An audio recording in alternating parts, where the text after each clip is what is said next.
Hello friends, welcome once again to my YouTube channel. Today in this video I am going to explain to you a very beautiful poem, Song of Open Road, written by Walt Whitman. ये जो कविताएं हैं दोस्तों, ये Maharashtra board के HSC के English text book के syllabus में है. तो from exam point of view this poem is very important and it's explanation is also very important for you.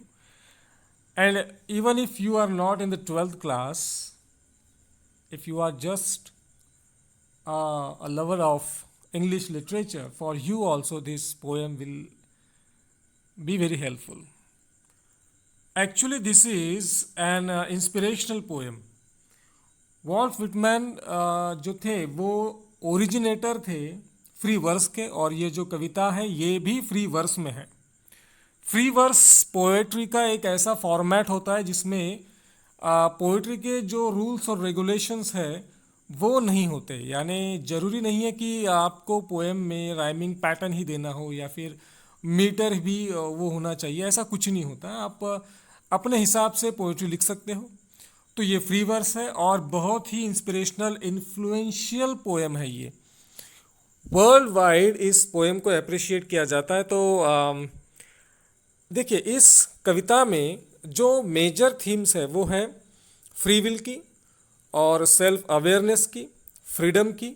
क्योंकि क्या होता है कि बहुत बार हम सोशल नॉर्म्स के अंडर, कल्चरल नॉर्म्स के अंदर, रिलीजियस नॉर्म्स के अंदर फंस जाते हैं और वहाँ से हम बाहर नहीं निकल पाते. हमारी खुद की आइडेंटिटी हम भूल जाते हैं.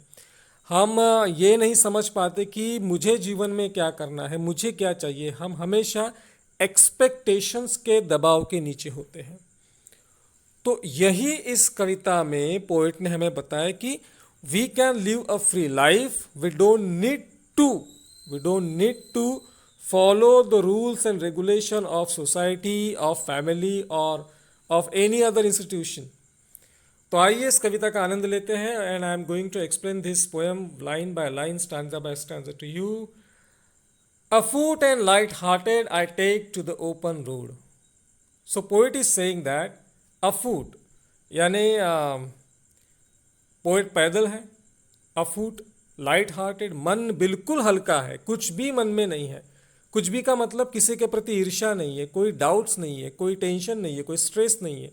लाइट हार्टेड मन है, बहुत ही हल्का मन हो गया है. अब कोई सौरो नहीं है, कोई दुख नहीं है, कोई रिवेंज नहीं है, कोई सस्पिशन नहीं है, मन में कुछ भी नहीं है. लाइट हार्टेड मन है.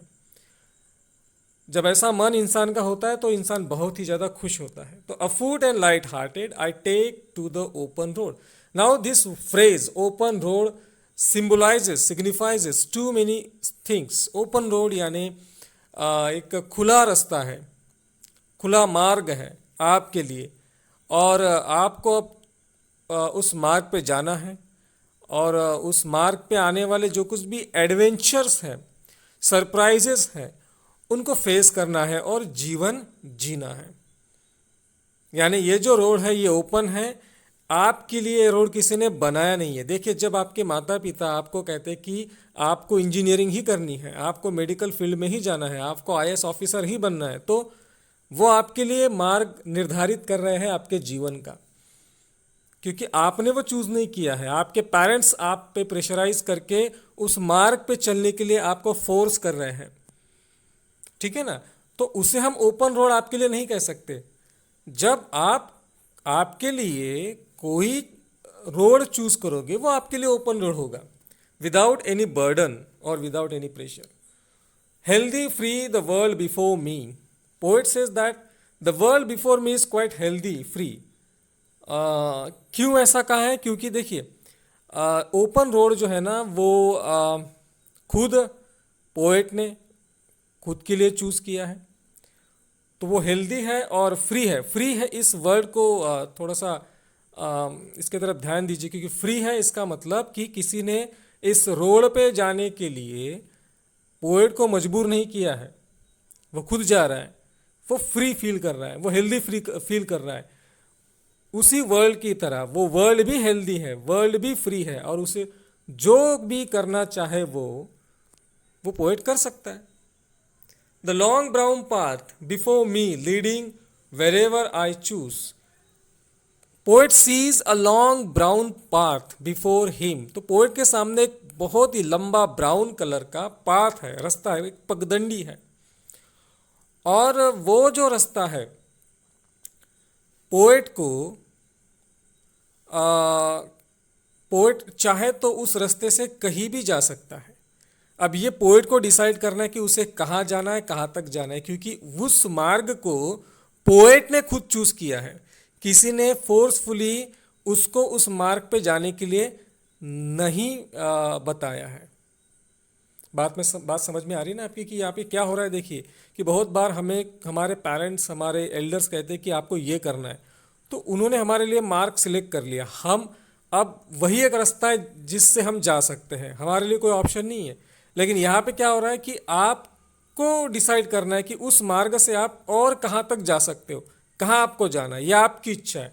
आपको कोई फोर्स नहीं करेगा, आपको चूज करना है। वेरेवर आई चूज, जहाँ तक जाना है, जहाँ जाना है आप चूज करोगे, कोई भी आप पे बर्डन नहीं डालेगा। Henceforth I ask not good fortune, I myself am good fortune. Now poet is saying that I am satisfied with what I am, क्योंकि अब मैंने जीवन में एक नया मार्ग चुन लिया है, चूज कर लिया, तो मैं फ्री फील कर रहा हूँ, मैं लाइट हार्टेड फील कर रहा हूँ।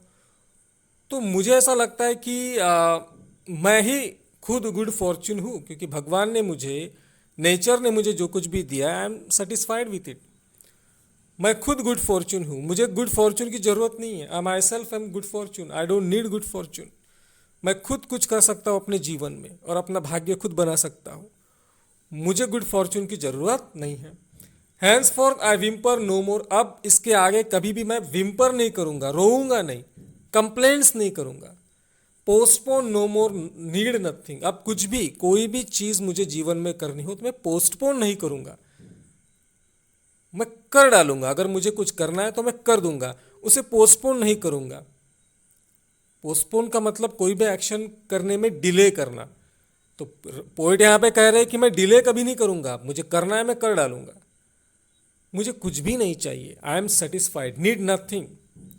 Done with indoor complaints, libraries, querulous criticism. तो पोएट अल्टीमेटली अपने जो पास्ट की लाइफ है उससे अब बहुत ही ज़्यादा डिससेटिस्फाइड है और दुखी है, और वो नहीं चाहते कि जिस तरह का जीवन वो अब तक जीते आए हैं उसी तरह का जीवन जिए वो। क्योंकि वो तो टीचर थे बाय प्रोफेशन और न्यूज़ रिपोर्टर भी थे, तो उनका ज़्यादातर समय जो था वो लाइब्रेरीज में स्पेंड होता था।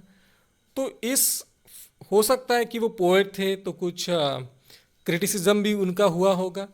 तो उनका यह कहना है कि मुझे अब इंडोर लाइफ नहीं जीनी, मुझे जिस तरह की लाइफ में जी रहा था, एक ऐसी लाइफ जो चारों तरफ से फोर्टिफाइड थी, क्लोज थी, बंद थी, मुझे अब खुली लाइफ, खुला ओपन लाइफ मुझे जीनी है। मुझे रिस्ट्रिक्शंस के अंडर में अब जीना नहीं है। Strong and content I travel the open road. इस रोड पे जब मैं ट्रैवल करूंगा तो मैं कैसा हूँगा, स्ट्रांग फील कर रहा हूँगा, और मैं कंटेंट हूँगा, समाधानी हूँगा। The earth that is sufficient, I do not want the constellation any nearer. I know they are very well where they are, I know they suffice for those who belong to them. The earth that is sufficient, मेरे लिए तो मेरी जो धरती माँ है, ये अर्थ है, यही सफिशियंट है।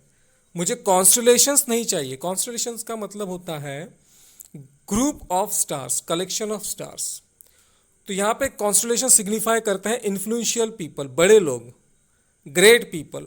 ग्रेट पीपल या फिर कह लीजिए कि ऐसे लोग जिनका प्रभाव है सोसाइटी पे। तो पोएट यहाँ पे कह रहा है कि मुझे कुछ इन्फ्लुएंशियल लोगों का अब कोई हेल्प नहीं चाहिए, मुझे उनके पास भी नहीं जाना, कोई ज़रूरत नहीं है मुझे उनकी। I do not want the constellation any nearer. I know they are very well, मुझे पता है कि वो कहाँ है, जहाँ कहीं भी है वो खुश है। और मुझे ये भी पता है, I know they suffice for those who belong to them. जिन लोगों को उनकी ज़रूरत है उन लोगों को उनके पास जाना चाहिए। मुझे इन लोगों की ज़रूरत नहीं है, मैं जहाँ हूँ, जैसा हूँ, वैसा ही अच्छा हूँ। और ये जो कुछ भी मेरे पास है अर्थ यहाँ पे सिंबलाइजेस करते हैं कि पोएट के पास जो कुछ भी है, तो जो कुछ भी मेरे पास है वो इनफ है और मैं उससे संतुष्ट हूँ, आई एम सेटिस्फाइड विद दैट। तो मुझे कॉन्स्टलेशंस, इन्फ्लुएंशियल पीपल, बड़े लोग, इनके सपोर्ट की, हेल्प की कोई भी ज़रूरत नहीं है। अब आएंगे दोस्तों, लास्ट पैराग्राफ है इस ये एक्चुअली इस पोएम का लास्ट पैरा नहीं, इसको स्टैंजा नहीं है, this is not the last stanza. कविता बहुत बड़ी है, कविता बहुत बड़ी है, लेकिन जो टेक्स्ट बुक में कविता है वो इतनी है, तो हम इतना ही इसको एक्सप्लेन करेंगे। Still here I carry my old delicious burdens. यहाँ पे बर्डन्स को डेलिशियस कहा है, तो बर्डन और डेलिशियस दोनों ये जो है वो अपोजिट वर्ड्स की तरह है, क्योंकि बर्डन कभी भी डेलिशियस नहीं हो सकते, ठीक है ना। तो still I carry my old delicious burdens. तो बर्डन्स को, बर्डन तो जब होता है ना दिमाग पे तो आदमी टेंशन में होता है, लेकिन यहाँ पे पोएट ने बर्डन को डेलिशियस क्यों कहा, इसको थोड़ा सा समझने का प्रयास करेंगे। I carry them, men and women, I carry them with me wherever I go. I swear it is impossible for me to get rid of them. I am filled with them and I will fill them in. तो poet का ये मानना है कि जो burdens, जो experiences, जो कुछ भी सफरिंग्स, जो कुछ भी नॉलेज पोएट को मिला है अब तक, वो अच्छे भी थे और बुरे भी थे। और वो डिलीशियस इसलिए है क्योंकि उनसे, उन बुरे अनुभव से, उन बर्डन से पोएट कुछ सीखा भी, पोएट को कुछ सीख भी मिली। देखिए क्या होता है जीवन में, जब दुख आता है, बुरे दिन आते हैं, तो बुरे दिन सिर्फ हमें प्रॉब्लम में नहीं डालते, वो हमारे स्ट्रेंथ को, हमारे टैलेंट को टेस्ट भी करते हैं और हमें कुछ नया सिखाते भी हैं जीवन के बारे में। तो वो एक डिलीशियस बर्डन है। और पोएट का कहना है कि मैं उन यादों को, उन अनुभवों को कभी भी अपने दिमाग से बाहर नहीं निकाल सकता, मैं जहाँ कहीं भी जाता हूँ उनको कैरी करता हूँ, ठीक है। तो ये जो अनुभव है, जो कुछ भी इंसिडेंट मेरे लाइफ में आए, इन्होंने मुझे भरा, इन्होंने मुझे भर दिया, आधा भर दिया। क्योंकि मुझे ठीक है, अगर लाइफ में फेल्योर आता है तो हमारा एक अनुभव, फेल्योर का अनुभव हो जाता है, वो आधा अनुभव हो जाता है, लेकिन हम हो सकता है कि उस चीज़ में सक्सेस भी प्राप्त कर ले। तो पोएट का कहना है कि I will fill them in my own way. तो जो कुछ भी बैड एक्सपीरियंसेस आए हैं पोएट को, वो आधे अनुभव थे जीवन के बारे में। ऐसा कभी नहीं होता कि हम जिन लोगों से मिलते हैं हमेशा हमेशा हमें बुरे ही लोग मिलते हैं, जीवन में अच्छे भी लोग मिलते हैं। तो जीवन में बुरे अच्छे दोनों तरह के लोग होते हैं। तो अगर हमें आधा एक्सपीरियंस आ गया लाइफ के बारे में, बुरे लोगों के बारे में, तो हम अच्छे लोगों के साथ मिलके उस एक्सपीरियंस को इक्वल कर सकते हैं, उनको भी भर सकते हैं अपने तरीके से। ये पोएट हमें इस लाइन के बारे माध्यम से बताना चाहता है। लास्ट की जो लाइन है, I swear it is impossible for me to get rid of them, I am filled with them. उन यादों से, उन बुरे अनुभव से, शायद उन बर्डन से मैं भरा पड़ा हूँ, लेकिन मैं कुछ अच्छे अनुभव अब प्राप्त करूँगा जो उस बुरे अनुभवों को इक्वल कर देगा, ये कहना है पोएट का। तो आशा करता हूँ आपको ये जो कविता है song of the open road, इसका एक्सप्लेनेशन पसंद आया होगा। अगर पसंद आया है तो वीडियो को लाइक कीजिए और चैनल को सब्सक्राइब कीजिए, शेयर कीजिए और आनंद उठाइए इस इंस्पिरेशनल कविता का। आपके भी जीवन में आप किसी ओपन रोड की तलाश में रहिए, क्योंकि तभी आप एक अच्छा जीवन जी पाएंगे। टिल देन गुड बाय दोस्तों।